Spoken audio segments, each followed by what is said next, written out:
toki agar biz qayerdadir o'zimizdan bilimdon va o'ta hamma narsani hal qiluvchi roliga kirib kimnidir muhokama qilib yoki kimgadir baho berib qo'ysak agar aslida yashab ko'r.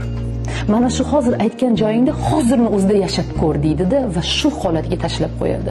Mana shunday bo'lmasligi uchun ham har kuni men o'z ustimda ishlayotganimda bilamanki, xohlasam xohlamasam bitta xato qilib qo'yaman. Xoh u ichkarida bo'lsin, xoh o'tirib gaplashganda, xoh qizlar bilan qayerdadir kimnidir g'iybat qilib qo'yaman. Va bu tabiiy bo'lyapti, lekin shu joyda to'xta, stop. Bo'ldi, kechir Xudo, kechir deb o'zimni to'xtatishim muhim. Mana shu yerda, ya'ni g'iybat qilib bo'lib, mazza qilib bundan zavq olish emas. Zavqlanasiz-ku, kimnidir kamchiligini hisob-kitob qilsangiz yo'q, bunda emas. Hozir ana shuni gapni aytganingiz uchun vijdoningiz og'rishni boshlasa, ichingizda qalbingiz og'rishni boshlasa, shuni his qilsangiz va shu narsadan hozirni o'zi to'xtatsangiz, ana shu zo'r.